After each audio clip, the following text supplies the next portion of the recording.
Hello tout le monde, je suis très contente d'avoir aujourd'hui Marlène Stégère. J'étais sûre que j'allais mal le dire, parce que quand j'ai commencé à faire ce podcast, j'ai discuté avec Simon d'Alabata Maniac qui m'a dit il faut que tu parles à Marlène. Elle m'a beaucoup aidée dans mon début de projet.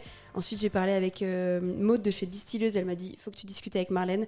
Et c'est à la suite de ça, un jour après, qu'on s'est contacté. Donc je suis vraiment très contente. Comment ça va ? Ben, ça va plutôt bien. J'embrasse une nouvelle vie. Voilà. Voilà, on a tout envie de savoir maintenant. Est-ce que tu peux nous parler un petit peu de ton parcours, Marlène ? Oui, tout à fait, je peux parler de mon parcours. J'ai un parcours assez atypique qui mêle, on va dire, la science et l'art. Puisque donc moi j'ai fait des études de chimie, j'ai fait un DUT de génie biologie en sciences et applications en industrie alimentaire, donc tout ce qui touche aux industries alimentaires, à la formulation, que ce soit R&D, production, même sur des grosses machines industrielles, etc. Et puis pendant ces études, j'ai eu la chance de rencontrer un aromaticien de chez IFF, qui nous a donné un cours sur l'aromatique et les molécules aromatiques. Tu t'as dit IFF ? Oui, tout à fait. C'est quoi ? IFF, c'est une très grosse compagnie qui fait les arômes et les parfums. Il y en a plusieurs dans le monde qui s'appellent Firmenich, Givaudan, Robertet dans le sud de la France par exemple, ou encore Mann, et qui sont en fait des industries qui produisent les molécules aromatiques ou les parfums. Voilà. Ok, donc par exemple le sirop de cerise un peu chimique, pardon je mets des guillemets là-dessus, ça vient de ce genre de société ou je me trompe totalement ? Oui, tout à fait, mais après, il ne faut pas faire l'amalgame entre industriel et chimique, puisque la vie est de la chimie et que tout est chimique. Et souvent, on a tendance à confondre la chimie et l'industrie de la chimie. Donc effectivement, ce sont des industries de la chimie, des molécules aromatisantes ou odorantes. Et ils travaillent avec toutes les marques de parfums, avec toutes les industries agroalimentaires. Et souvent, les aromatiques qu'il y a dans votre Coca-Cola, dans votre Danone, ou le parfum d'une marque qui n'a pas de parfumeur maison, parce qu'il y a des grandes marques qui ont des parfumeurs maison, mais ce n'est pas le cas de beaucoup de marques. Et ce sont les aromaticiens ou les parfumeurs de ces maisons-là, de composition. Ce sont des maisons de composition qui créent les arômes ou les parfums. Voilà. Ok. Et dans ta famille, il y a un lien avec les arômes, la nourriture, Enfin, d'où ça vient un peu cette volonté de vouloir aller dans ce chemin un peu scientifique et créatif ? Moi, je pensais que c'était le parfait fruit du hasard. Et puis, en vieillissant, j'ai eu 2-3 indices que ça ne l'était pas. Alors, moi, je suis bourguignonne. Donc, j'ai grandi en Bourgogne, dans une famille vraiment bourguignonne. Donc, le bon vin, la bonne bouffe. La cuisine, c'était clairement le point de ralliement de la maison. Un lieu de convivialité avec aussi la cuisine de ma grand-mère, bien évidemment très traditionnelle, tout ça, etc. Mais aussi la cuisine de ma mère qui explorait beaucoup les saveurs autres, qui cuisinait thaï, mexicain, indien, qui a toujours adoré mélanger les épices, etc. Donc ça, je pense que ça a beaucoup marqué évidemment mon enfance, mon adolescence et puis mon amour pour la bonne chair, bien évidemment.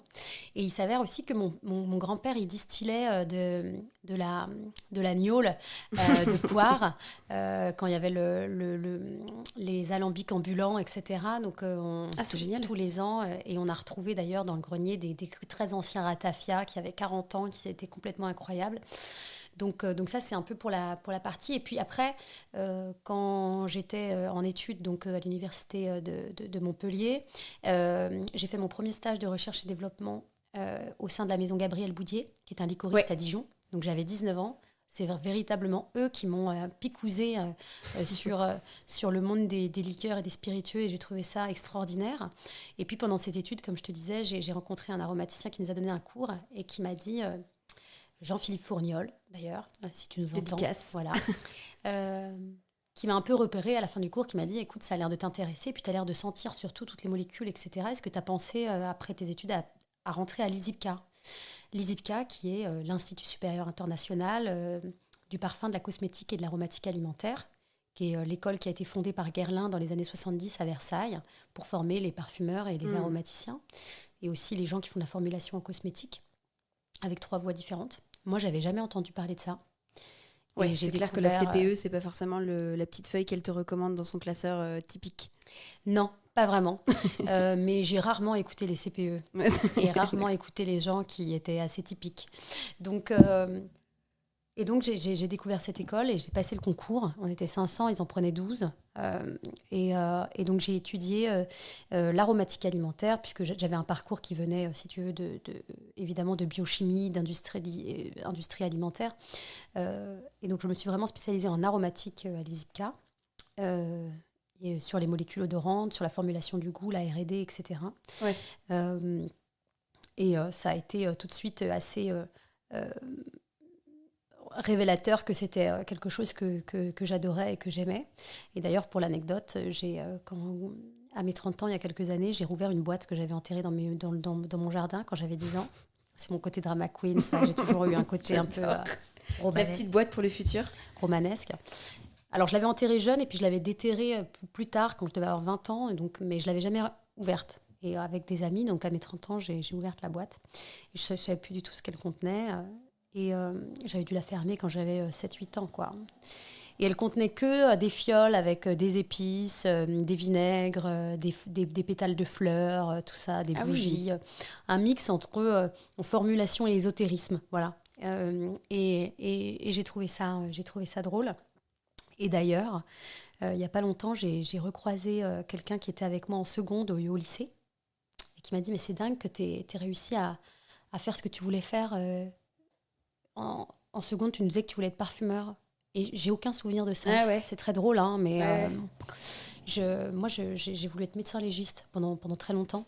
C'est pas exactement pareil, ouais. Non, mais ça touche en tout cas, la compréhension de l'anatomie, de la biologie, du corps aussi. Donc, finalement, j'y vois un lien quand même qui est pas si éloigné. Et après l'ISIPCA, après mes études, c'était quand même beaucoup de chimie. J'aurais pu continuer, mais il fallait que je refasse encore des années de chimie.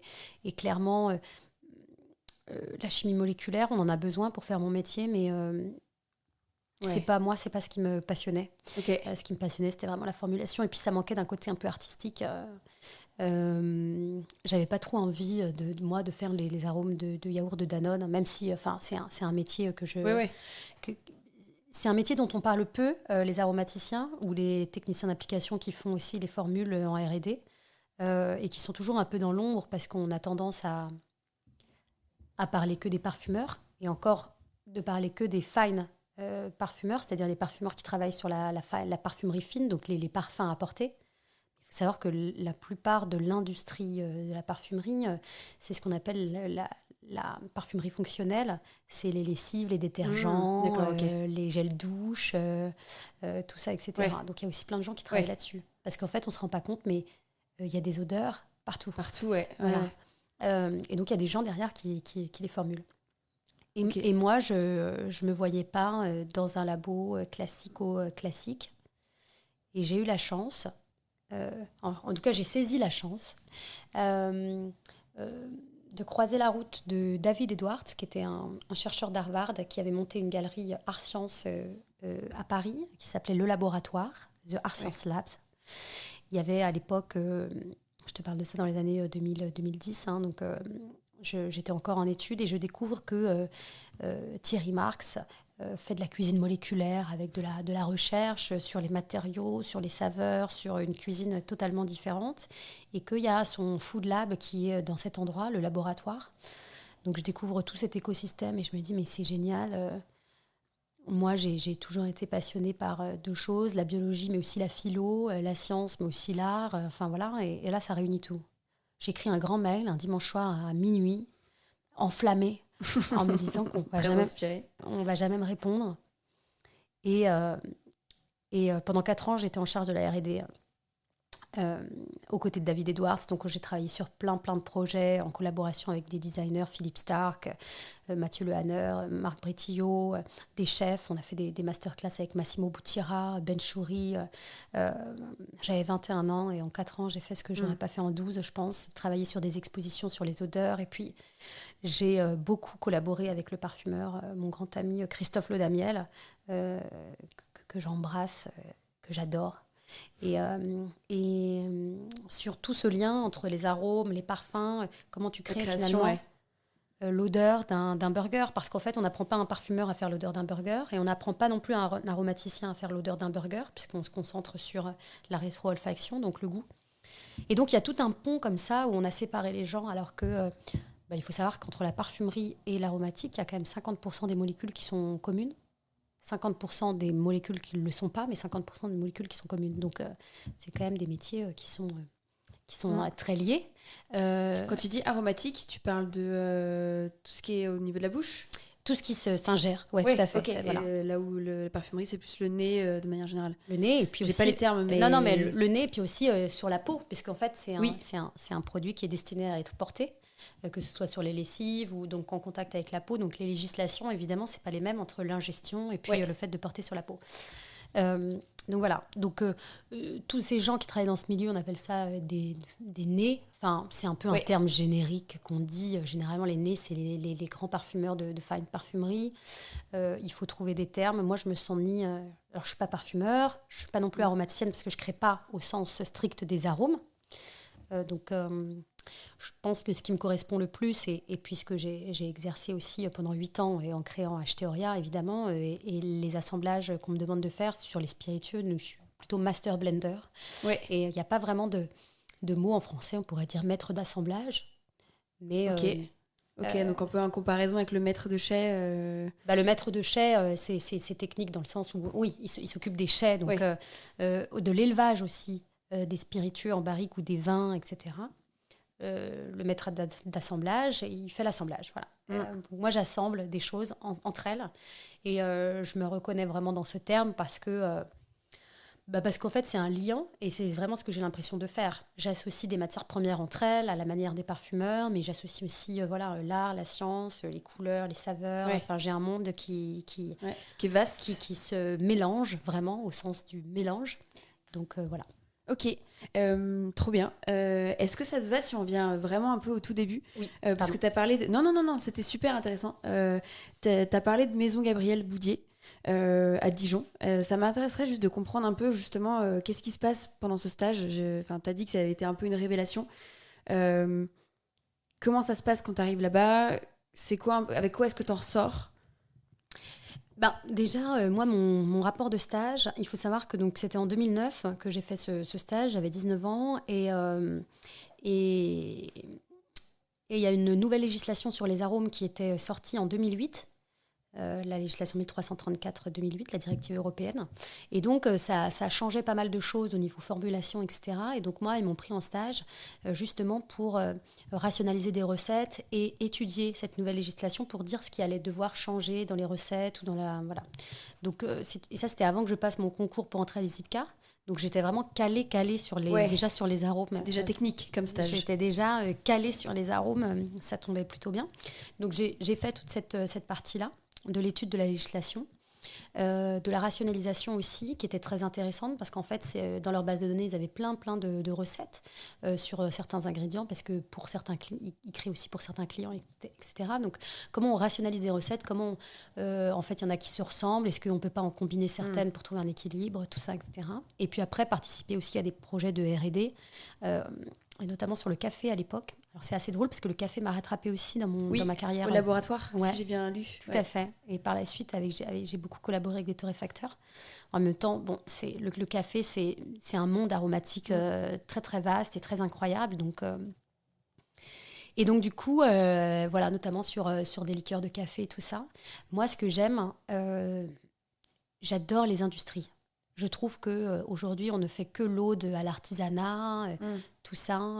Et on a tendance à diaboliser l'industrie, qu'est-ce qui est industriel, parce que ça a été galvaudé. Mais il n'y a rien de plus humain qu'une industrie. Les gens je sais pas si les gens se rendent pas compte, mais les gens qui travaillent sur les machines, déjà les gens qui imaginent les machines, parce qu'une machine, elle se crée pas toute seule. Une machine industrielle, elle est toujours adaptée à un produit, à un concept, à un lieu, tout ça, etc. Donc il y a des gens qui développent des machines de manière ingénieuse et il se passe plein de choses. Et puis après, les humains qui travaillent dans les industries sont des gens qui deviennent très experts de ce qu'ils font. J'ai jamais vu autant de gens, moi, en travaillant chez Gabriel Boudier, aussi investis dans leur travail, aussi accrochés à leur travail. Vous rencontrez que des gens, ça fait 34 ans qu'ils sont là. Enfin, et je pense qu'on a diabolisé parce qu'en fait, on ne montre pas assez l'industrie aux gens. Mais une usine, une industrie, tout ça, etc., c'est fascinant. Fascinant. C'est une marche à suivre, c'est des process, c'est plein de réflexions sur qui assure ce qu'on appelle HACCP, les risques pour les gens qui travaillent, mais aussi pour les produits. Enfin, c'est assez complexe et de voir tous ces corps de métier qui travaillent ensemble pour que tout aille dans un sens. Voilà, moi j'ai adoré travailler là-dessus, aller sur les chaînes de production, regarder comment on embouteillait, comment on distillait évidemment. Parce qu'on met aujourd'hui vraiment l'accent sur que le maître distillateur, la distillation, l'alambic, ça fait un peu rêver, c'est un peu joli, mais il y a plein de métiers dans la production qui sont essentiels et dont, encore une fois, on ne parle jamais. Voilà. Ouais, t'as un exemple comme ça de... Ne serait-ce que les gens qui travaillent en R&D. Moi, je pense à toute l'équipe, par exemple, chez Gabriel Boudier, de R&D, qui font tous les projets de développement, etc. Je ne les vois pas en avant ou parler de leur métier, alors que c'est eux qui font les recettes. C'est vrai chez Gabriel Boudier, mais c'est vrai aussi chez... Enfin, dans toutes les, en fait, c'est vrai dans toutes les industries, parce que, je ne sais pas, parce que les gens ne trouvent pas ça sexy, j'en sais rien, mais moi, j'aime bien valoriser aussi leur travail. C'est eux qui font les produits qu'on goûte, quoi. Voilà. Ouais. Et justement, pendant ce stage, avec qui est-ce que tu travailles ? Est-ce que c'est avec le DG ? Est-ce que c'est avec les équipes R&D ? Avec qui est-ce que tu collabores un peu au quotidien ma maître de stage, c'était Céline Cocher, qui est toujours chez Gabriel Boudier, qui s'occupait de la R&D, bien évidemment. Mais tu travailles aussi en collaboration avec la qualité. Parce qu'en fait, dès que tu reçois une matière première, il y a des analyses qui sont faites physico-chimiques avec des machines, mais il y a des analyses aussi qui sont faites sensorielles pour savoir si, par exemple, l'alcool pur que tu reçois, est-ce qu'il n'a pas été contaminé. Quand je parle de contamination, je parle d'une contamination aromatique, hein, je ne parle pas d'une contamination, qu'elle soit chimique ou microbienne, etc. Donc, est-ce que le produit, est-ce que l'éthanol, il est vraiment pur ? Donc, en fait, tu fais des tests triangulaires en R&D sur les matières premières que tu reçois pour savoir comment, est-ce que tel arôme, tu l'as reçu, est-ce qu'il est pareil que la dernière fois, tout ça. On ne se rend pas compte, mais il y a beaucoup d'évaluations à faire. Et ça, une machine, elle peut te donner des renseignements sur la viscosité, sur le degré d'alcool, sur le pH, sur la couleur, etc. Mais ça ne remplacera jamais un nez humain. Ouais. Donc, et d'ailleurs, moi, j'ai vu des gens travailler justement sur les chaînes de production et être très, très experts au point de dire « Ah, là, il y a un problème, je sens un goût qui ne va pas y avoir. » Ouais, sans même regarder les chiffres, sans rien de sentir. Et en fait, voilà. Et les gens deviennent experts sur les machines, ils les connaissent comme des... Il y a vraiment un lien entre l'humain et la machine qui est fort, en fait. Et c'est des gens sur les chaînes de production qui sont experts. Et puis il y a aussi c'est des métiers aussi qui peuvent avoir évidemment des contraintes, travailler sur une chaîne de production dans le bruit toute la journée, tout ça, etc. Ouais, debout mais potentiellement. J'ai toujours vu dans les industries avec qui j'ai collaboré ou dans lesquelles j'ai travaillé, etc., beaucoup d'engagement pour améliorer les conditions toujours de travail. Enfin, je pense vraiment que les industriels sont des gens qui innovent beaucoup pour les conditions de travail des salariés, mais aussi en production, des choses plus ergonomiques, tout ça, etc. Et tout, parce que à la base, ça peut être des métiers sur des chaînes de production qui peuvent avoir de la pénibilité. Donc, voilà. Ok, trop bien. Et par rapport à ton expérience d'aujourd'hui, tu dirais que t'as gardé quoi de ce stage même si ça date un petit peu, mais quand tu fais ton travail aujourd'hui autre, qu'est-ce que tu penses avoir où tu dis, ah là, ça vient peut-être de ce stage ? toute la prise en considération de la technique de production. Parce qu'en fait, aujourd'hui, il y a beaucoup de créateurs. En fait, ce qui est compliqué, c'est que on a un peu séparé les techniciens des artistes, tu vois. Ouais. Et on peut prendre quelqu'un un peu en termes marketing qui va faire, ou un bartender, ou qui va avoir des super idées et tout. Et puis après, en fait, on se rend compte que c'est pas faisable techniquement. Ça arrive souvent.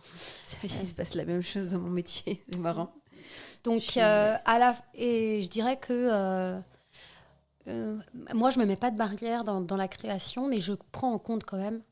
Voilà. Là, je travaille pour un projet, je suis allée visiter l'usine, j'ai interrogé les gens pour savoir c'était quoi les techniques de production, est-ce que le produit il est chauffé, pas chauffé, comment, pourquoi, quelle viscosité, microbiologiquement, qu'est-ce qu'il doit avoir, au niveau des réglementations, qu'est-ce qu'il doit respecter. Enfin, en fait, il faut le prendre en compte quand tu crées la recette. Ouais. Donc ça, c'est ça que ça m'apporte. Et puis comprendre le métier après des gens qui vont reproduire ta recette, parce que en fait c'est vraiment tu dois reproduire en quantité plus importante. C'est pas juste une fiole, c'est la différence entre l'artisanat et l'industrie. Donc ouais, ok, trop bien. Cette expérience, elle avait l'air d'être un peu un premier pas dans l'industrie, mais hyper intéressant.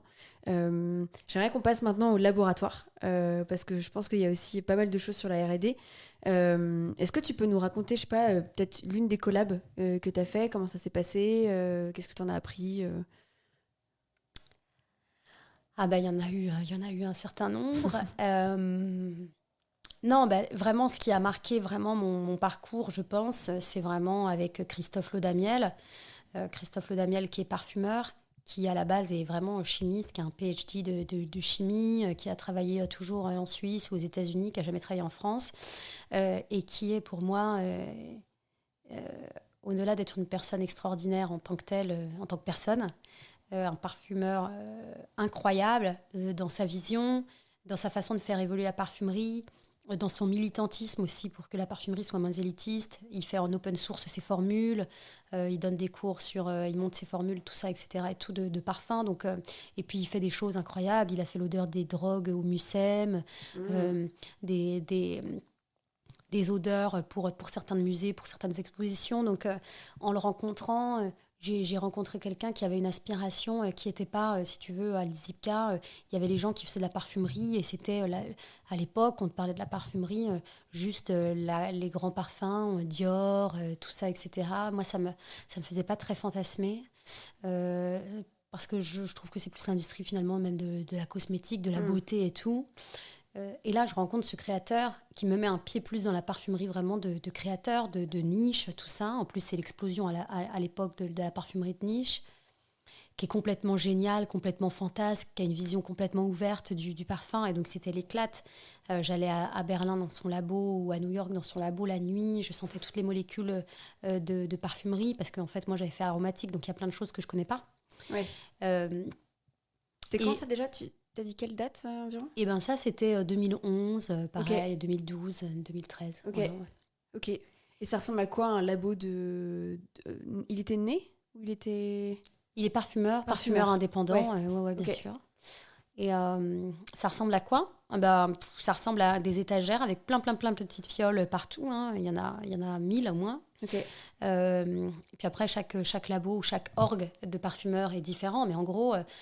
il n'y a pas besoin de 36 000 choses pour être parfumeur ou faire mon métier, à part une balance, des contenants et puis des matières premières que tu mets sur des étagères et que tu tries comme tu veux, mais généralement par ordre alphabétique en termes de molécules. Donc j'imagine que là-bas, tu as découvert plein d'arômes ou de senteurs que tu n'avais jamais peut-être senti. Tu sens des molécules, oui, que je n'ai pas appris moi en aromatique, parce que déjà, il y a à peu près 5000 molécules dans le monde, on va dire, aromatique. C'est leurs combinaisons qui font tout ce qu'on est obligé ce qu'on peut sentir. Déjà, tu peux même Tu les apprends pas toutes, hein. Tu Ouais. vois, déjà, si tu en connais 200, 300, c'est déjà pas mal. Surtout, il y en a beaucoup qui sont souvent utilisés, etc. Puis après, suivant les maisons de composition avec qui tu travailles, bah, vu qu'il y a des molécules artificielles qui ont été brevetées par ces maisons, tu les as dans certaines maisons et tu les as pas dans d'autres. Ok. Donc voilà, il y a des choses aussi comme ça. Et puis, bah oui, il y a des molécules qu'on ne travaille pas en aromatique que j'ai pas appris moi à l'ISIPCA parce que c'est la parf. Donc tu Ouais. découvres aussi tout un monde. Et encore, il y en a encore maintenant aussi plein que je ne connais pas parce que je ne suis pas parfumeur. Donc, Et côté arôme, qui est un peu plus ton rayon, c'est quoi un peu les premiers arômes peut-être qu'on te fait découvrir quand tu es à l'ISIPCA, si je ne me trompe pas?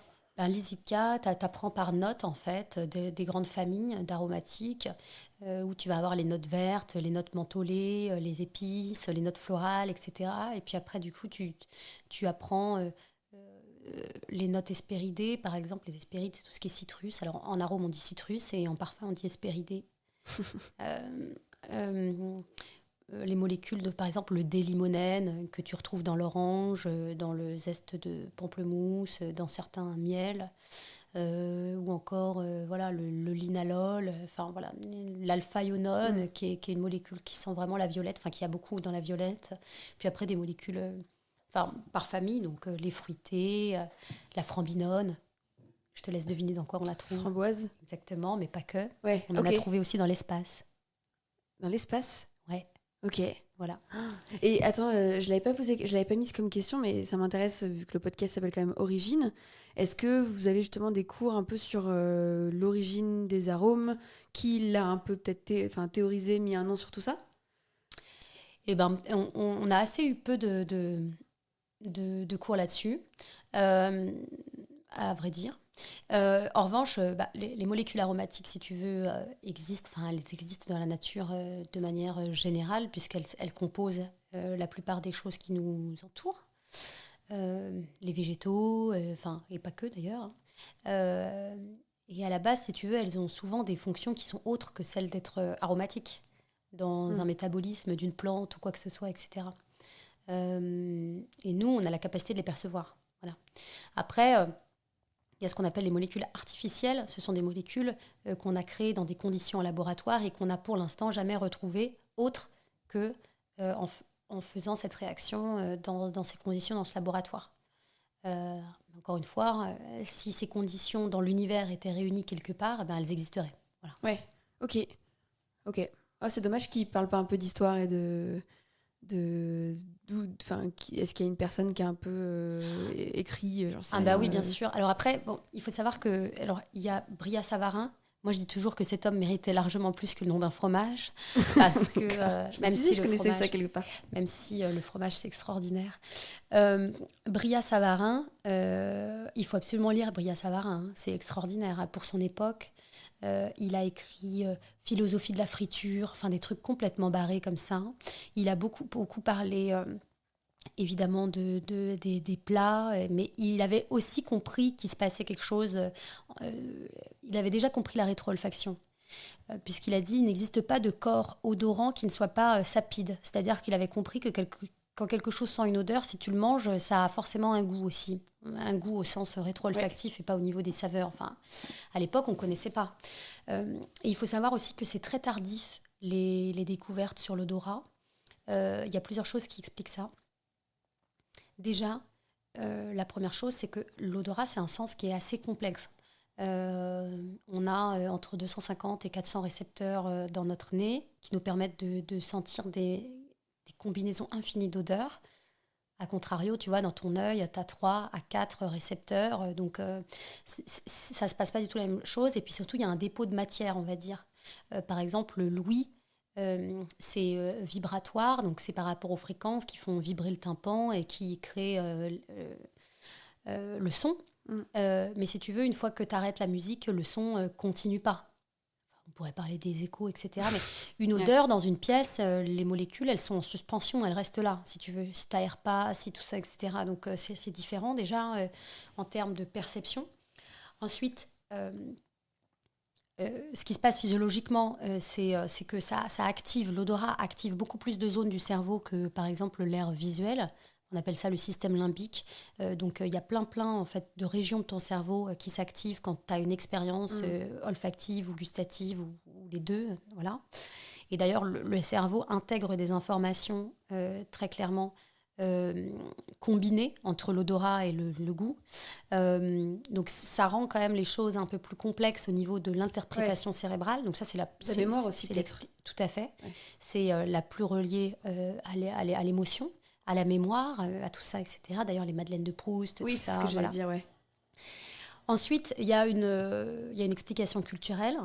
Il faut savoir qu'il y a eu les hygiénistes, à un moment donné, qui sont arrivés dans nos sociétés, parce que Paris, en 1700, vous ne voudriez pas savoir l'odeur que ça avait. Hein. C'était absolument insupportable. Je pense que ce serait insupportable pour nous, l'odeur.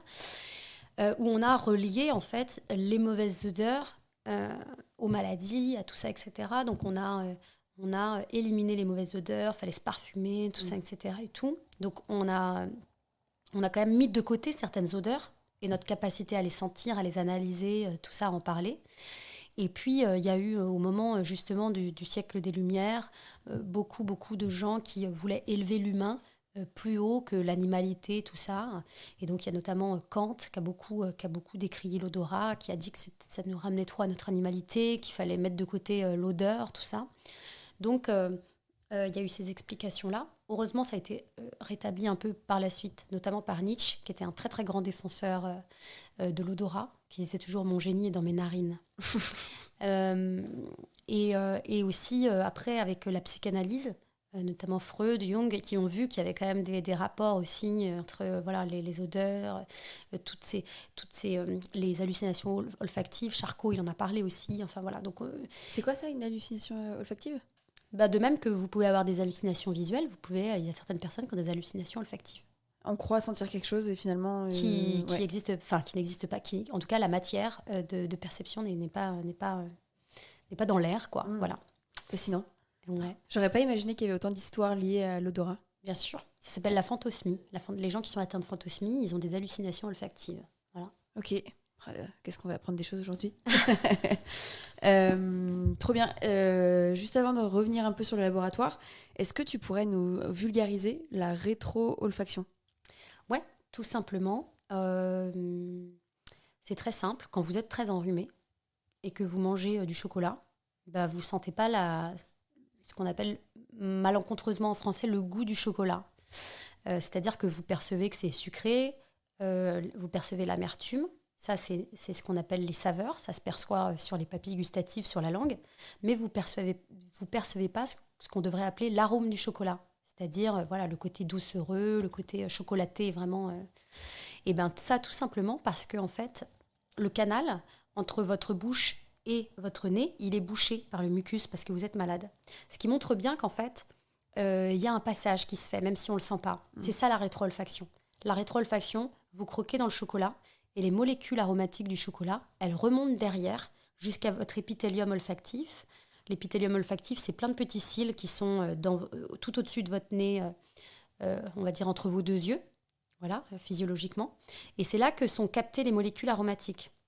Donc c'est pour ça que les gens qui ont eu le Covid, et qui sont devenus anosmiques, c'est-à-dire qui avaient perdu l'odorat, ils mangeaient des trucs et ils ne percevaient pas. Ouais. C'est pas pareil que agueusique. Il y a aussi des gens qui ont eu le Covid qui sont devenus agueusiques. Ça, c'est quand on perd le sens du goût.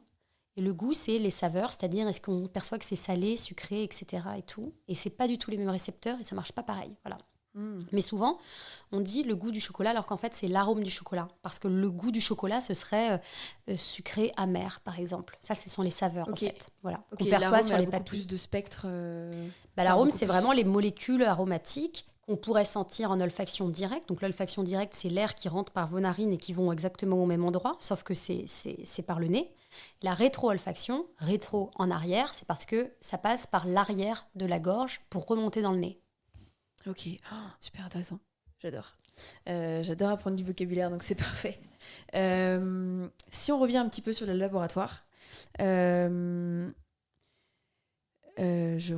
me remets sur ma question. Ouais, j'ai un peu digressé, non ? Non, t'inquiète pas, c'est super intéressant. Oui, on se posait un peu sur est-ce que tu avais un peu un exemple de collaboration que tu as fait ? Parce que même si c'est avec Thierry Marx ou autre, c'est quand même deux métiers peut-être totalement différents.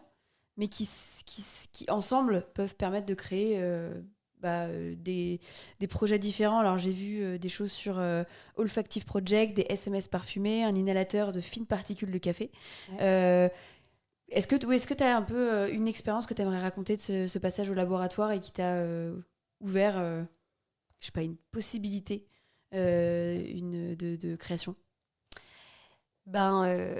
Pour Philippe Starck, il y a une collaboration entre David Edwards et Philippe Starck, le designer. Alors moi, j'étais un peu... c'était très impressionnant. J'avais 23 ans. Il faut savoir que ma maman a fait des études de déco, etc. Donc, elle est très branchée designer et tout. Quand je l'ai appelée, je lui ai dit, j'ai travaillé avec Philippe Starck, elle était comme une dingue. Ils ont imaginé, en fait, un spray qui donnerait un peu la sensation gustative, tout ça, de l'ivresse, sans l'ivresse. Et le brief, c'était, il fallait que je fasse le goût d'un nuage. Voilà. Et donc, j'ai vu Philippe Starck et je lui ai dit, comment on imagine un nuage, en fait? C'est quoi la perception? Est-ce que le brief est plus précis? Et il m'a laissé assez carte blanche. Voilà, il y en avait un, c'était un peu ange, et l'autre un peu démon, on va dire. Donc, il y avait quelque chose qui était très pimenté dans la formulation, piquant, etc. À l'époque, j'ai collaboré aussi avec un aromaticien qui s'appelle Arnaud Bousquet, qui est chez Givaudan. Et c'était super intéressant de travailler là-dessus avec des premières formules.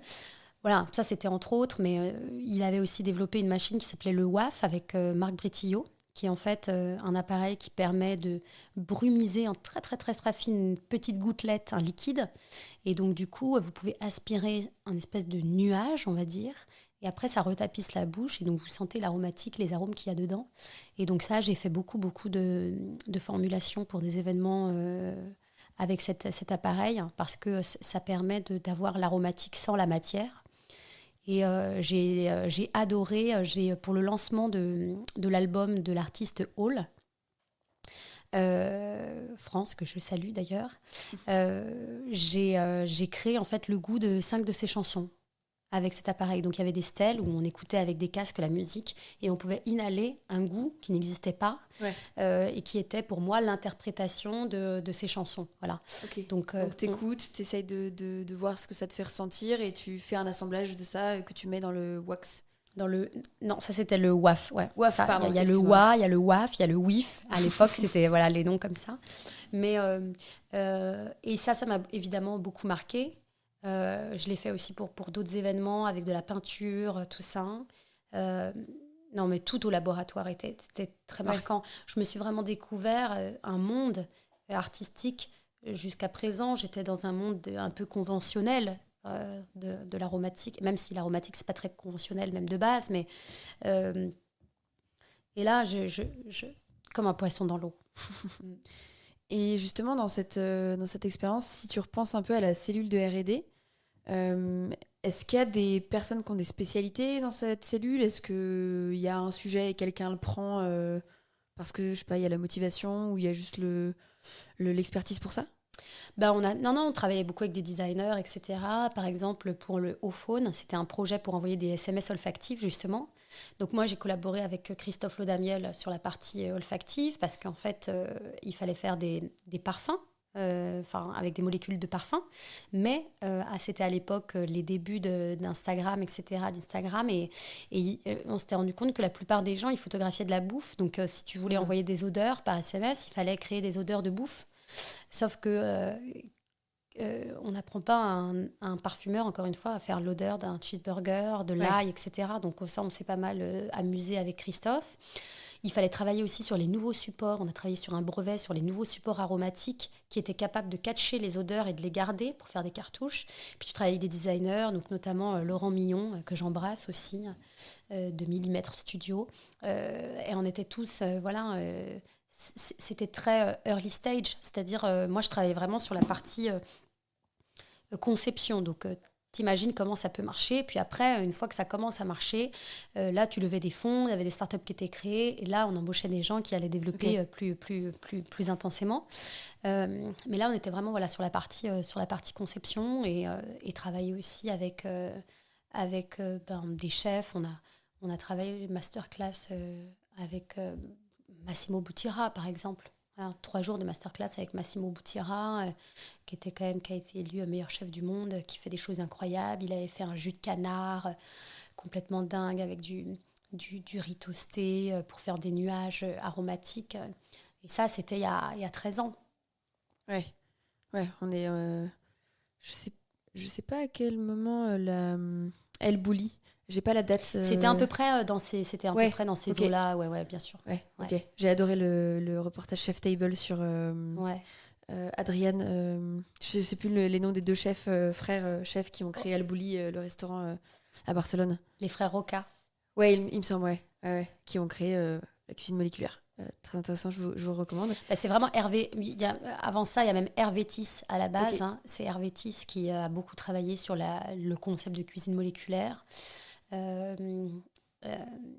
sur la chimie, tout ça, etc. Et puis il y a Raphaël Aumont qui a beaucoup travaillé avec Thierry Marx, qui est un chimiste qui s'est spécialisé évidemment dans toutes les réactions de la chimie de la cuisine avec Thierry Marx pendant des années.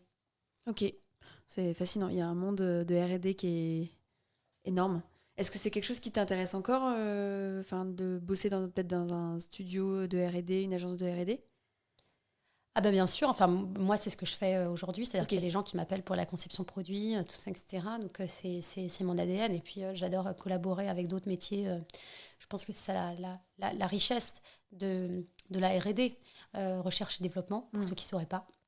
Oui, c'est vrai. Euh, c'est un monde à la croisée des mondes parce que ça réunit encore une fois de la technique, de l'innovation, réfléchir à la législation, à comment est-ce qu'après on produit le produit, etc. Et puis toutes les demandes sont pas les mêmes, donc c'est fascinant, ouais. Ouais, mais c'est marrant parce que justement l'une de mes questions c'était qu'est-ce que c'est qu'un master blender? Donc, en fait, je me suis notée parce que pour moi, blend, ça me fait penser au burger. Ok. T'as un restaurant qui Oui, s'appelle je vois Blend, bien. mais où tu fais ta viande, tu mets des épices autres, ça s'appelle un blend. Et l'une de mes questions, c'était est-ce que c'est lié à ça? Et c'est marrant parce que depuis tout à l'heure, on parle des odeurs ou de l'arôme de burger. Et on parle de Master Blender, qui est un mot moi, qui me fait penser au burger. Donc c'est Bah, tout marrant. simplement, il s'appelle blend parce que blend, ça veut dire le mélange en Ouais. anglais. Et donc, c'est le fait de mélanger. Enfin, ils ont pris ce nom, je pense, pour le mélange. Et donc, le master blender, c'est c'est le maître mélangeur, on pourrait dire, le maître d'assemblage qui mélange. C'est beaucoup utilisé aux États-Unis ou dans les pays anglo-saxons pour les gens vraiment qui font les assemblages de whisky, de gin, tout ça, etc. Moi, j'ai toujours eu un problème pour redéfinir mon métier. Je me sens pas aromaticienne, je me sens designer, mais designer, ça fait penser plus au design, Produit, ouais. pas vraiment produit, tout ça. Je suis pas parfumeur, je suis pas maître de chai, je suis pas que R&D. Je suis un concepteur, voilà. Il y a des concepteurs rédacteurs, par exemple. Moi, je serais un concepteur. Olfacteur. Oui, pas que, parce que la conception d'un produit, ça englobe évidemment la formule et la recette. Mais moi, je réfléchis aussi beaucoup sur vraiment, comme son nom l'indique, le concept. Donc, l'univers, le nom. Voilà. Des fois, on me file des projets page blanche en me disant propose-nous des pistes créatives. Il y a des gens qui savent ce qu'ils veulent, mais généralement, les gens, ils m'appellent plus pour une patte, en fait. C'est comme, je compare ça quand même un peu à un artiste, un musicien, enfin, ou un compositeur, en fait. Je suis un peu compositeur, sauf que c'est pas de la musique, dans le sens où, ou réalisateur, dans le sens où tu as quand même une patte, un style. Ouais. Oui, j'ai vu que tu avais mis sur ton LinkedIn directrice de la création. Pour moi, c'est très lié à directeur artistique, directeur de la création, où tu peux aussi venir avec un concept, une idée, et bien sûr une manière de l'interpréter, et de lui donner vie, en fait. Exactement. Donc, c'est pas que la formule, tu vois, basico, c'est pas que basique, mais j'aime réfléchir participer à l'élaboration de la conception du produit. Voilà. Ouais. Du produit ou d'une marque d'ailleurs. Enfin, c'est ce que j'ai fait avec Acheteoria quand j'ai créé Acheteoria avec Camille. Et du coup, c'est un peu plus vaste que juste faire la formule. Ouais. Voilà. Et si tu devais résumer à quelqu'un un peu tes tâches de manière régulière, qu'est-ce que fait une directrice de la création, qu'est-ce que toi tu fais? Je sais que c'est dur à résumer, mais de manière générale, un peu pour qu'on comprenne le spectre de ce que tu fais. Ouais. Pendant 8 ans, donc moi j'ai cofondé avec Camille Hédin la marque Acheteoria, qui a été revendue il y a peu de temps. Donc pendant 8 ans, j'ai aussi été toute la casquette chef d'entreprise, donc qui englobe quand même des métiers qui sont très très loin de ce que je fais, hein, mais qui sont du marketing, de la com, du management, de la compta, tout ça, etc. Donc voilà. Mais globalement, aujourd'hui, je dirais que j'ai on va dire, trois cœurs de métier. J'aime l'idée d'avoir 3 cœurs, comme une pieuvre. Non, je crois qu'elle en a plus que ça, mais j'ai essayé de définir, parce que en fait, moi, j'aurais adoré ne pas choisir, ne pas me mettre dans une case et être. Mais il y a quand même besoin les gens ont quand même besoin de comprendre ce que tu fais et de clarifier aussi ce que tu fais.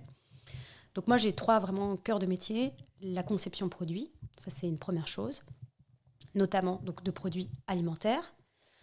Bien que j'adorerais, j'ai plein de trucs dans les tiroirs de parfums ou même mobilier, ou parce que j'adore l'art de la table, j'adore les verres, j'adore la fashion. Enfin, je me nourris de plein d'univers, et donc je me dis dans cette vie, pourquoi pas faire d'autres produits que des produits alimentaires, mais toujours qui ont un rapport avec l'émotion et la sensorialité quand même. Donc la conception de produits alimentaires, notamment de boissons. Il faut savoir que ma spécialité, c'est quand même les boissons. Même quand j'ai fait mon apprentissage, dans un labo spécialisé dans les arômes de menthe, quand j'étais à l'ISIPCA, qui s'appelait AM Todd, qui était un labo américain. Et donc, je travaillais aussi sur les boissons. À l'époque, mon sujet d'alternance, c'était créer une gamme de boissons à la stevia. C'était la grande mode de la stevia, etc. Sauf que tout le monde s'est emballé pour la stevia, l'édulcorant naturel, tout ça, etc. Pas de calories, tout ça, sauf que c'était dégueulasse. On t'en mettait, ça avait le goût de réglisse, les gens détestaient et tout. Et donc, du coup, moi, je devais travailler sur proposer une gamme de boissons à des clients qui contenaient de la stevia. Et je me suis dit, et déjà à cette époque, j'avais fait des assemblages un peu particuliers, parce que je me suis dit, OK, la problématique, c'est que ton cerveau, il sait ce qu'est le goût de la fraise et ce qu'il veut comme goût de fraise ou comme sirop de fraise, etc. Donc, du moment qu'il va percevoir une différence aromatique, il sent qu'il est carotte et que c'est pas normal. Donc, la problématique, c'est qu'il faut créer des goûts que les gens n'ont pas encore enregistrés, pour que ce soit pas bizarre, que ça sente ce petit goût de la stevia. Donc j'ai créé des boissons gazeuses qui étaient à l'époque, ça tu vois, je te dis 2010 aussi, avec des assemblages épices, fruits, banane, jasmin, voilà, des choses comme ça, et qui faisaient que tu savais pas vraiment ce que c'était le goût de ça, donc il fallait que ce soit équilibré. À la fois, l'amertume ou le goût de la stevia, c'était pas une problématique. Voilà. Donc tu vois, j'ai fait chez Gabriel Boudier sur les spiritueux. Après, j'ai eu ça comme alternance. Donc même quand j'étais pas encore dans la vie professionnelle, tout m'a mis vers les boissons. Et après, au laboratoire, j'ai travaillé beaucoup sur les liquides. Les sprays, les poudres, tout ça, et pas tant sur des produits alimentaires classiques. Après, j'ai été 2 ans après le laboratoire, j'étais 2 ans en freelance. Donc là, j'ai fait aussi des projets plus particuliers. J'ai notamment travaillé avec une chef végane à l'époque pour créer des recettes véganes. Foie gras vegan, tout ça, etc. À l'époque aussi, pareil, 2015 à peu près. Donc super en avance sur... c'était les pas débuts. Nouveau le vegan, mais il y a beaucoup plus d'offres aujourd'hui, en tout cas, qu'en 2015. Exactement. Donc voilà. Et puis après, j'ai aussi travaillé pour des maisons de parfums, par exemple, en événementiel, comment tu transformes les notes d'un parfum en aromatique, justement en utilisant ce waf, ce nuage, pour pouvoir inhaler et goûter les notes des parfums alimentairement. Donc l'univers, quand même, m'a toujours porté entre les parfums et les arômes, et surtout sur les liquides. Donc, pour répondre à ta question, pour en revenir, conception produit, food, spécialisé quand même plus liquide, spiritueux, mais pas que. Évidemment, j'ai créé une marque de liqueur, donc les spiritueux, c'est quand même mon domaine de prédilection. Mais on m'appelle aussi pour des sirops, pour des boissons sans alcool, j'adorerais travailler sur des bouillons. J'ai pas de là-dessus. Ensuite, mon deuxième cœur, c'est vraiment la direction de création, la direction artistique sur tout ce qui va être un peu identité, mood board, shooting photo. Ça, j'ai vraiment découvert cette partie de ce que j'aime et de ce sur quoi je pense avoir quelque chose à apporter avec Acheteoria, puisque en fait, nous, Acheteoria, on a démarré toute seule sur notre canapé, donc il fallait bien faire les photos, tout ça, etc. Et tout. L'entrepreneuriat dans donc son en collaborant avec des agences, en collaborant après avec des photographes, tout ça, etc. Et tout, je me suis pris une passion pour tout ce qui est le set design, la direction artistique sur l'identité de marque très fort, artistique, le graphisme, le set design de photographie. Et puis, à côté de ça, en plus, personnellement, je faisais de la photographie. Donc, c'est quelque chose qui me parle beaucoup et qu'on m'appelle. Et ça va aussi un peu plus loin. C'est aussi sur tout ce qui est l'écriture, parce que j'écris aussi beaucoup. J'écris de la poésie depuis que j'ai, 7 ans. Donc l'écriture et la littérature sont quelque chose qui m'anime énormément. Les mots sont très importants. Enfin, je pense qu'on l'avait vu, pour ceux qui connaissent Acheteoria. Sont quelque chose qui est fondamental, même, je dirais, dans ma capacité à créer, à en parler, à tout ça. Et du coup, j'écris aussi pour des marques. Voilà. Et après, le troisième cœur, c'est vraiment tout ce qui est pédagogie. Parce que moi, je pense que dans ce monde, il faut transmettre ce qu'on nous donne. J'ai eu la chance d'avoir qu'on m'ait enseigné des savoirs qu'on n'enseigne pas partout. Et aujourd'hui, on vit dans un monde où effectivement les gens sont de plus en plus experts, s'intéressent de plus en plus à l'olfaction, et heureusement, donc il y a plein de choses à dire.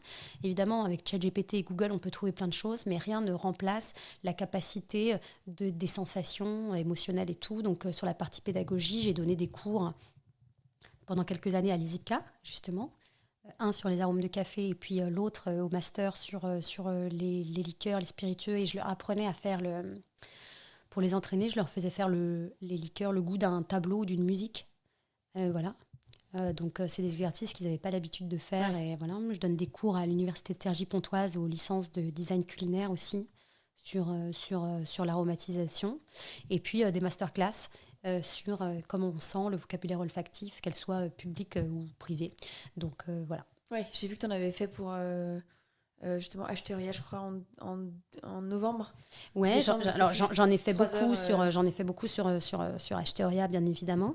Et puis, je continue d'en faire sur des sujets aussi larges et vastes qu'on peut avoir, surtout sur la façon de parler. Et donc, dans cette partie pédagogique, je viens de créer une nouvelle page qui s'appelle Poétique Molécule, où justement, mon ambition, pour l'instant, c'est en création, etc. Mon ambition, c'est de pouvoir partager et apprendre aux gens à parler de ce qu'ils sentent et ressentent et goûtent, et pas quelque chose d'élitiste comme on voit sur les parfums ou le vin, etc., mais de l'ordre des sensations, qui peuvent apprendre des choses aussi sur leur corps, leur manière de percevoir, voilà, tout ça. Ok, c'est super, ça me fait une super transition pour ma prochaine question. Quand j'avais fait l'épisode avec Simon dans la boîte Armagnac, à la fin, on avait dégusté son Armagnac, les 3 de ses Armagnac. Et il m'avait justement expliqué, alors non, ne prends pas le verre et mets pas ton nez directement dedans parce que tu vas te griller, alors j'ai pas tous les mots, mais tu vas te griller le nez avec la puissance de l'alcool et la puissance du degré. Il m'avait dit non, c'est pas comme un vin, pareil, on ne le tourne pas, on va le sentir plutôt de loin. Est-ce que justement, t'as des produits ou des senteurs qui ont un peu des spécificités où on va pas les humer de la même manière que d'autres? Alors moi, je suis pas une ayatollah de la façon des protocoles de dégustation, et je veux pas contredire Simon, que j'embrasse au passage.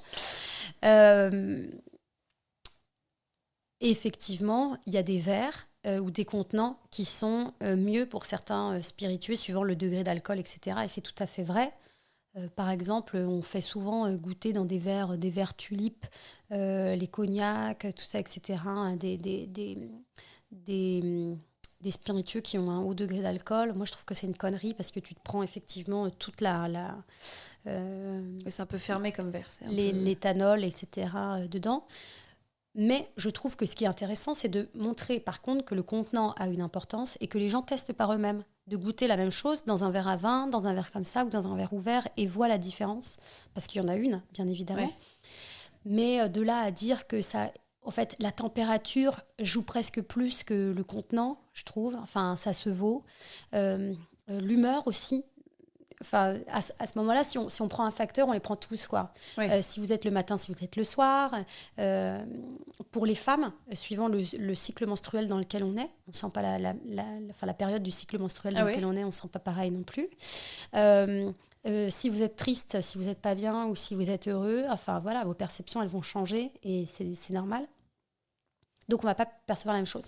Après, ça dépend si on veut comparer. Encore une fois, ça pose la question de pourquoi vouloir sentir comme un expert. Si le but, c'est de se faire plaisir, vous n'avez pas besoin, il me semble, enfin je trouve, hein, mais vous pouvez très bien déguster quelque chose dans quelque chose qui vous fait plaisir. Un verre à vin, un verre différent, etc. Si vous voulez être dans un geste précis, d'expert, tout ça, vous pouvez suivre des recommandations du producteur, du créateur qui a produit le produit et qui, lui, pense que son produit est mieux mis en valeur dans un certain contenant ou d'une certaine manière dans un perfect serve. Et puis après, par contre, effectivement, si vous voulez faire des concours, vous comparez aux autres, etc., là, faut utiliser des choses qui sont comparables et rationaliser de partout. Mais en fait, j'ai envie de dire, ça dépend quelle est la volonté. Voilà, la volonté, si c'est flatter son ego, bon, ben, effectivement, vous pouvez avoir un protocole, apprendre par cœur, tout ça, etc. Ouais. Moi, je trouve ça... chiant comme la mort. Ouais. Et justement, pour quelqu'un qui veut juste... Moi, par exemple, j'aimerais bien développer un peu plus mon odorat, mais plus pour moi, en vrai, que pour autre chose. Qu'est-ce que tu me conseillerais juste de faire plus dans mon quotidien pour au fur et à mesure... Parce que je sais que c'est aussi beaucoup de temps, beaucoup d'olfaction ou autre. Qu'est-ce que tu me conseillerais de faire pour au fur et à mesure développer mon odorat ? Alors, la première chose, c'est que tu ne pourras pas développer ton odorat, puisque ta capacité à sentir, elle vient des récepteurs que tu as, et ça c'est génétique, et c'est de l'ordre de l'inné et pas de l'acquis. C'est-à-dire que si tu n'as pas certains récepteurs à certaines molécules, on va dire, ben, tu les auras jamais, ils ne vont pas pousser, etc. Donc tu ne peux pas, à proprement parler, booster ton odorat. En revanche, ce que tu peux booster, c'est ta mémoire olfactive, ce qui est très différent, et ce qui est très important aussi, c'est-à-dire ta capacité à mettre des mots sur ce que tu sens et à te rappeler les odeurs et à les identifier. Ça se travaille. Et ça se travaille. Il n'y a pas 36 000 façons. Il faut sentir le plus possible, goûter le plus possible d'ingrédients, de choses, essayer de faire les points communs. Voilà, il faut cuisiner, il faut goûter le plus possible, le plus possible, le plus possible. La différence entre du basilic thaï, le point commun entre le basilic thaï et l'anis, enfin voilà, et découvrir en fait, se faire confiance. Arrêter de penser qu'on est nul sur les odeurs. Moi, c'est ce que j'entends constamment dans mon métier. Je rencontre que des gens qui me disent « moi, je sens rien, je suis nulle, etc. » Non, il n'y a personne qui est nul. Au MIT, ils ont fait, il y a quelques années, une expérience où ils ont fait suivre une trace de cacao dans de l'herbe à un panel de personnes qui avaient les yeux bouchés, les oreilles fermées, donc juste à l'odeur, comme un chien. Et les résultats sont plutôt concluants. On est en capacité totale de le sentir. Et on ne se rend pas compte que l'odeur, on sent très bien. On sent très bien. Mais on ne sait pas mettre de mots sur ce qu'on sent. Déjà parce qu'on ne nous l'apprend pas. On vous apprend à l'école à 5 ans les couleurs, on vous apprend les notes de musique, il n'y a personne qui vous apprend les odeurs.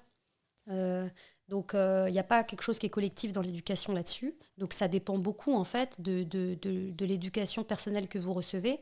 Est-ce que... de là où vous vivez, et puis on a tendance à s'auto-centrer sur aussi les régions du monde dans lesquelles on vit, etc. Mais les perceptions des odeurs et de ce qui est bon, pas bon, etc., elles changent énormément suivant les régions du monde, suivant les cultures. Un japonais, alors maintenant, mes japonais, chinois, ils sentent du fromage. Pour eux, ça sent juste les pieds, c'est immonde. Et nous, le durian, on sent ça, on se dit, mais comment est-ce qu'on pourrait manger ça ? Donc, il y a aussi toute une partie qui est culturelle, qui est de l'ordre de l'apprentissage. Voilà, il faut, comme tout dans la vie, faut être curieux, ouvert, goûter. Et surtout, moi, je trouve que c'est important de manger aussi des choses qu'on n'aime pas. Voilà. Et comprendre pourquoi est-ce qu'on n'aime pas, peut-être aussi... ou même pas spécifiquement, mais il y a une différence si tu veux vraiment identifier, si tu veux vraiment En fait, si tu supprimes déjà tout ce que tu n'aimes pas, c'est-à-dire ce qu'on appelle... un choix discriminant, puisque tu mets de côté certaines choses que tu dis moi j'aime ou j'aime pas, ou certaines choses que tu dis ça c'est bon, ça c'est pas bon. Bah, du coup, forcément, tu mets de côté Beaucoup de choses, plein de choses qui pourraient t'apprendre aussi des choses. Et moi, par exemple, je déteste la nîmes et la menthe, c'est pas trop mon truc. Et je me suis pourtant éclatée quand j'ai fait une alternance dans la menthe et la nîmes parce que on est plus fort, je trouve, dans notre discrimination et dans la différenciation pour les choses qu'on n'aime pas. Voilà. Oui, sinon on part biaisé en fait. Ça s'apprend aussi. Faut mettre de côté ce qu'on appelle l'hédonisme. Et ça, c'est ce qu'on fait beaucoup en analyse sensorielle. Parce qu'il existe aussi beaucoup de panels d'analyse sensorielle, hein, de gens qui font mon métier, mais pour décrire, identifier tout ça. Ça dépend ce qu'on veut avoir comme résultat. Mais en fait, on apprend de mettre de côté les critères hédoniques. C'est-à-dire j'aime pas, c'est plus ci, c'est moins ça, c'est doucereux. Enfin, tout ça, c'est de l'ordre du jugement. Ouais, c'est du subjectif, ouais. Si vous voulez être dans la description, ça pue pas, c'est pas une description. Voilà. Et alors je vais poser une question super bête. Est-ce que on peut être allergique ou intolérant à un arôme ou une odeur ? Alors, tu peux détester une odeur, etc. et tout.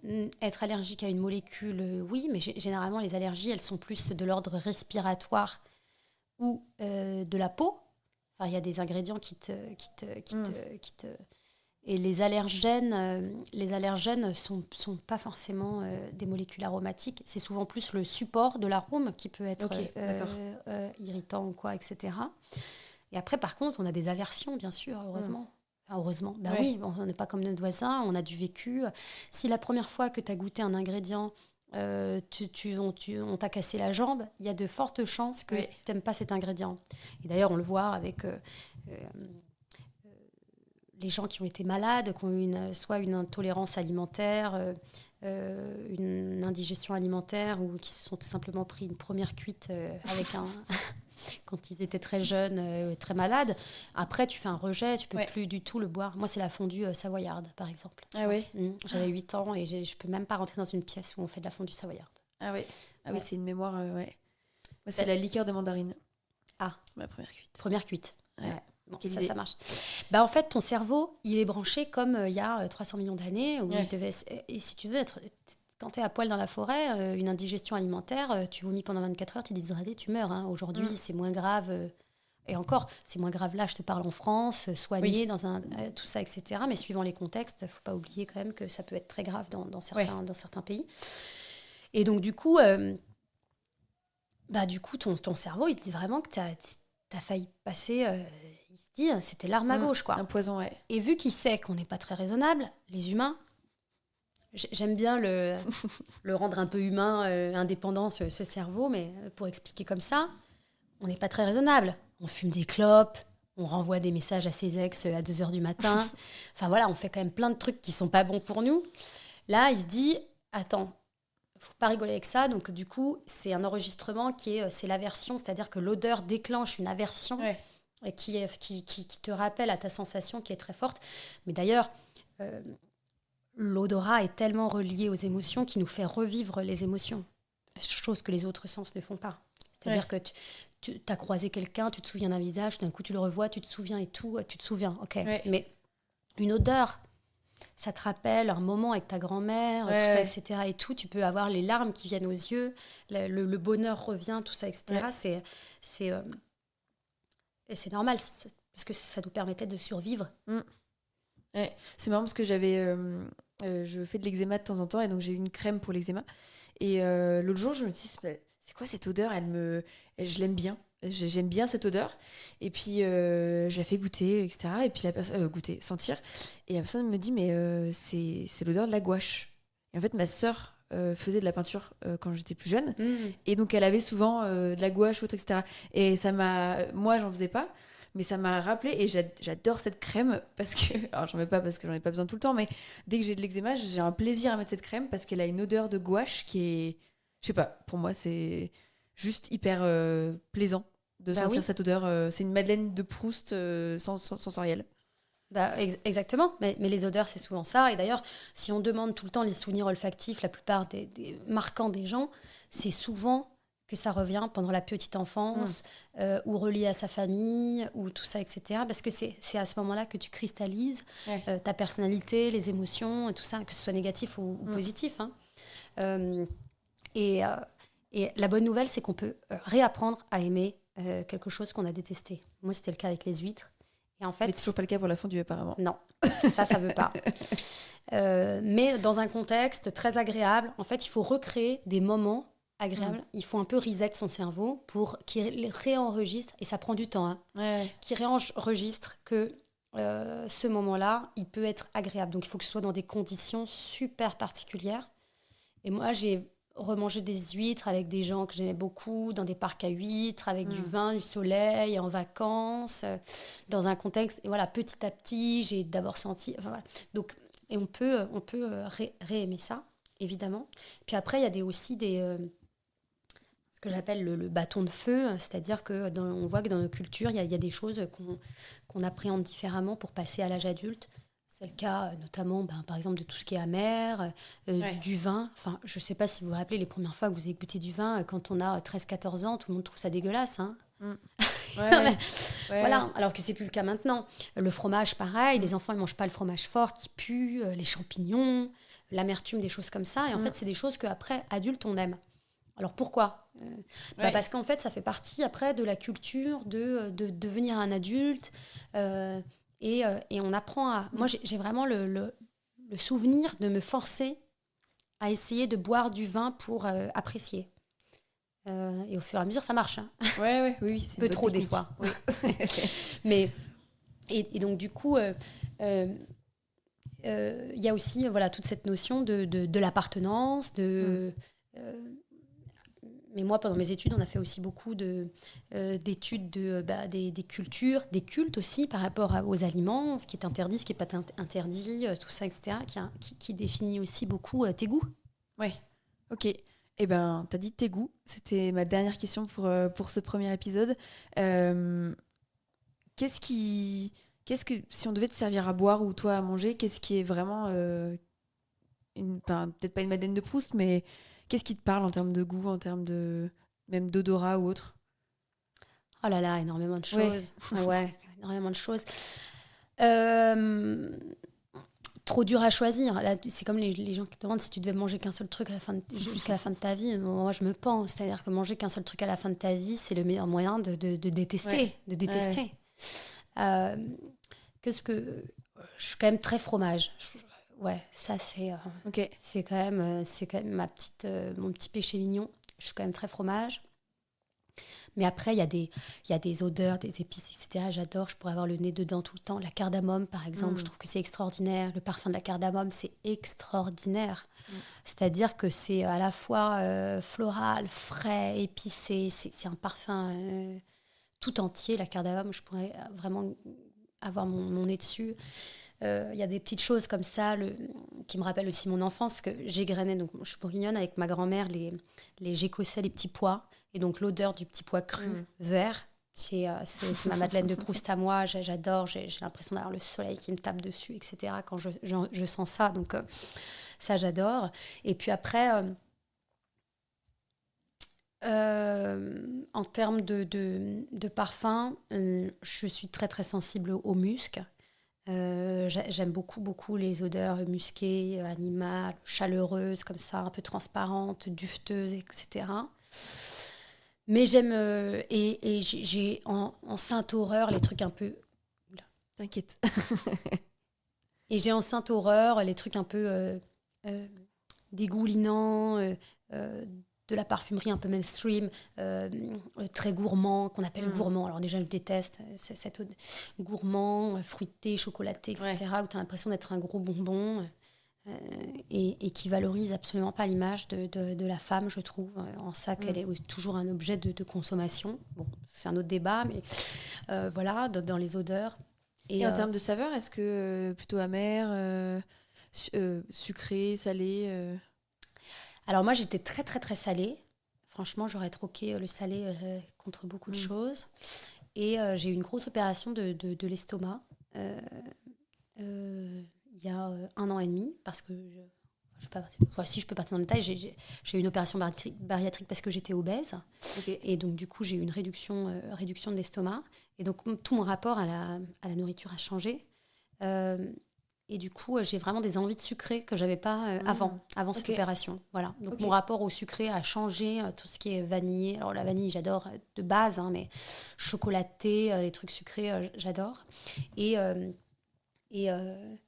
aussi... non, moi, ce que j'aime, c'est l'équilibre.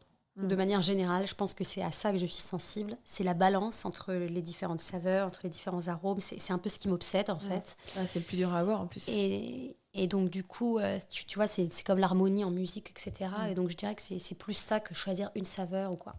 Je comprends. Eh ben écoute, merci beaucoup pour cette masterclass sensorielle, je dirais. Avec plaisir.